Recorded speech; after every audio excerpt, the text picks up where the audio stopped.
Hey you guys, Sandra here from the Fashion Entrepreneur Club. I wanted to put this video together for you to share 3 simple tips for planning. So I don't know if you noticed, but June is coming to an end and we're gonna start a new quarter, July, August, September, which happens to be the quarter before the last quarter of the year, which is October, November, December. So usually the last quarter of the year goes by really quick, right? There's the holidays, we have things to do with family, and I know this year has been crazy and we don't know how what that's gonna look like, but still we know we're gonna be busy because even if we stay at home and we're just with our families, our minds are gonna be somewhere else, right? At least the last month for sure. So usually the most productive quarter is the one right before. And I don't know about you, but some of the entrepreneurs that I talk to, some of them have stopped completely working because they have the kids at home and they've been busy with other things, right? Some people have work, but a lot of the projects haven't happened because obviously of the pandemic, right? And some people have worked like halfway. So if you have certain goals that you still want to accomplish, by the end of the year, I think doing a little planning and just getting organized for the next 3 months is going to help you get at least some of those done. So here you go, my 3 simple tips for planning these next 3 months. I love planning weekly and quarterly. That's my first tip. Plan weekly and quarterly. So I like to know what's happening in my week, and I like to know what's happening in the next 3 months. So in the beginning of the year, when I set my goals, I like to break them down in quarters, because in 3 months I could get something done. I can get a project done. Sometimes we plan monthly and you say, okay, I'm gonna get all this done this month, and then the month goes by and you're like, oops, I only got this done. And then you have to replan the next month and replan the next one and the next one. So, but if you give yourself enough time, you have 3 months there to get a specific thing done, you have more breathing room to move things around. And if something happens in the world or in your family, right, you can still have time to work things out. And I think that's one of the big reasons why I love doing that quarterly. Plus, when you plan your quarter and you're like, okay, this is what's gonna happen the next 3 months, then it makes it really easy to plan your weeks, because you wanna make sure that you get things done every week, the things that happen all the time that you have to get done, but also that you're taking steps towards those goals that you set for yourself in the beginning of the year and get those big projects done. So plan weekly, plan quarterly. The second thing is be flexible.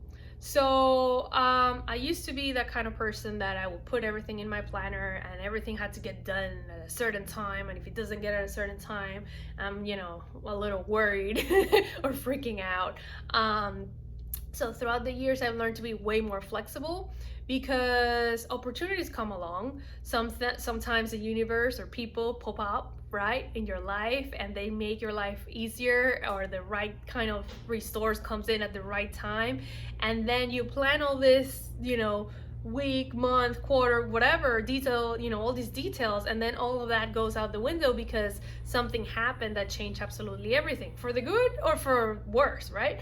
So have your plan, set out what you're gonna do, but still be flexible, have breathing room, right? Not be so specific with everything. You can still schedule things on days and times, which I still do, but I leave a lot of breathing room in between my projects and my time. I'm not so specific about everything, and if things happen I can work things around, and the main thing is I don't get stressed about it, because I have left pockets of time during that day and that week. So if something doesn't get done at a certain time how I plan it, I can move it around and still get it done either later that day or the next day. So be flexible, because that's going to help you, and it's going to help you not only feel more relaxed, which is gonna help you get things done, because when we're overwhelmed with lockdown and we're like, I can't do this, but it's also going to allow you to take advantage of opportunities and things that are happening around you that could help you get there even quicker. And then my third thing is to use the review, set, and plan process. So I love this, and I do this every week and for my 3 months. I like looking at the review part of it. I like to review what happened this last week or this last month. what worked, what didn't work, should I keep going with this, should I stop it or tweak it, should I do something else, right? I like doing that, the review part, all the time, because even a little small switch can bring a big result, a big change. Maybe if you don't take advantage of that data, right, that you're collecting weekly, because you're doing things and you don't put those things into practice, then what are you doing? You're just keep doing the same thing without getting the results that you want.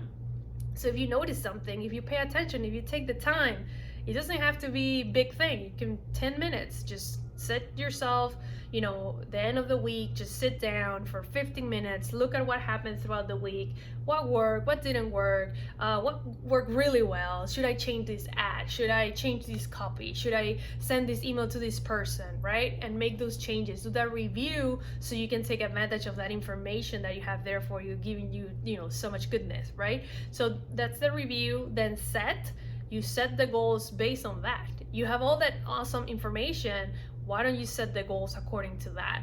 Ooh, I'm gonna continue with this ad, but now I'm gonna add this money because this is doing really well.